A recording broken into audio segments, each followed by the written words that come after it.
অসম চৰকাৰৰ সাংস্কৃতিক পৰিক্ৰমা বিভাগৰ উদ্যোগত ডিব্ৰুগড় জিলা প্ৰশাসনৰ সহযোগত চাবুৱাত আহুৱাল বিধানসভা সমষ্টি ভিত্তিক গ্ৰীষ্মকালীন কৰ্মশালা 2026ৰ সামৰণি।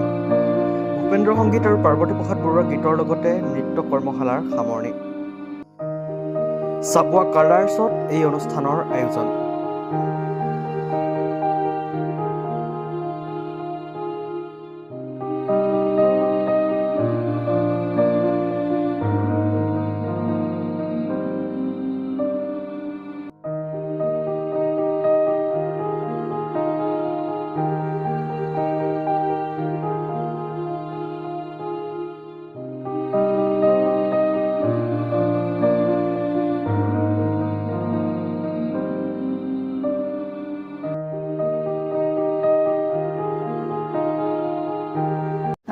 অসম চৰকাৰৰ সাংস্কৃতিক মন্ত্ৰণালয়ৰ তৰফৰ পৰা আৰু আমাৰ ডিব্ৰুগড় জিলা প্ৰশাসনৰ উদ্যোগত 15 দিনীয়া এক বিনামূলীয়া গ্ৰীষ্মকালীন কৰ্মশালা অনুষ্ঠিত কৰিবলৈ আমাৰ কালাৰ্ছ ইনষ্টিটিউটক এইটো আমাক দিয়া হৈছিল আৰু সেই মৰ্মে আমি 11 তাৰিখৰ পৰা 11 জুলাইৰ পৰা 25 জুলাইলৈকে এই কৰ্মশালাখিনি অনুষ্ঠিত কৰিলোঁ। আমাৰ মুখ্য বিষয়কেইটা আছিলে ভূপেন্দ্ৰ সংগীত আৰু ভূপেন্দ্ৰ সংগীতৰ আধাৰত নৃত্য, পাৰ্বতী প্ৰসাদ দেৱৰ গীত আৰু তেখেতৰ গীতৰ আধাৰত নৃত্য। আমি লগতে দেশপ্ৰেমমূলক গীত আৰু নৃত্য শিকোৱাৰ ব্যৱস্থাও আমি কৰিছিলোঁ আৰু প্ৰশিক্ষক সেই হিচাপে মই মুখ্য প্ৰশিক্ষক ৰূপে নৃত্যৰ আৰু মোৰ লগতে সহযোগী প্ৰশিক্ষক মোৰে ছাত্ৰী নিশিতা দাস আৰু ধৰিত্ৰী দিহিঙীয়া, তেওঁলোকে সহ প্ৰশিক্ষক ৰূপে এই অনুষ্ঠানত অংশগ্ৰহণ কৰিছিল। এই 15 দিনে তেওঁলোকে প্ৰশিক্ষণ দি আছিল।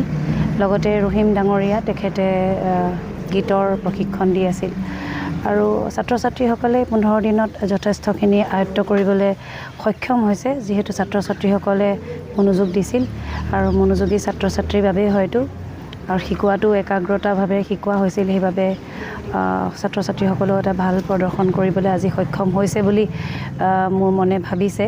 দেখি আপ্লুত হৈছোঁ, নিজেই ভাল লাগিছে।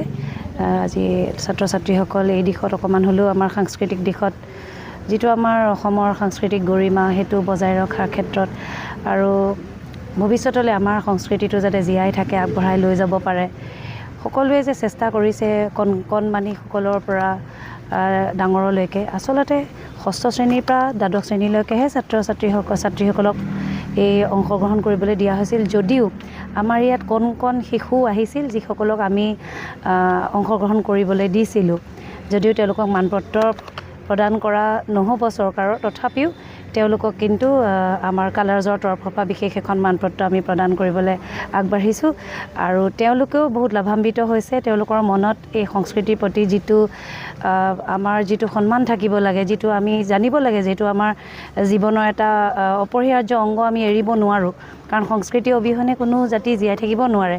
ছাত্ৰ ছাত্ৰীসকলৰ মনত যে এই ভাৱটো আমি গঢ় দিবলৈ চেষ্টা কৰিছোঁ বা তেওঁলোকে অলপ হ'লেও সেই শিকিছে, সেই কথাটো মনত অকণমান ভাৱটো তেওঁলোকৰ গঢ় লৈছে, তাৰ বাবে আমি অসম চৰকাৰক এই পদক্ষেপৰ বাবে ধন্যবাদ জ্ঞাপন কৰিছোঁ আৰু ভৱিষ্যতলৈও আমাৰ কালাৰ্ছৰ লগতে অন্য যিসকল ইনষ্টিটিউশ্যন আছে তেওঁলোককো যাতে সেই সুবিধাকণ প্ৰদান কৰি ছাত্ৰ ছাত্ৰীসকলক আগবঢ়াত সহায় কৰি যায়, ইয়াকেই অনুৰোধ জনালোঁ।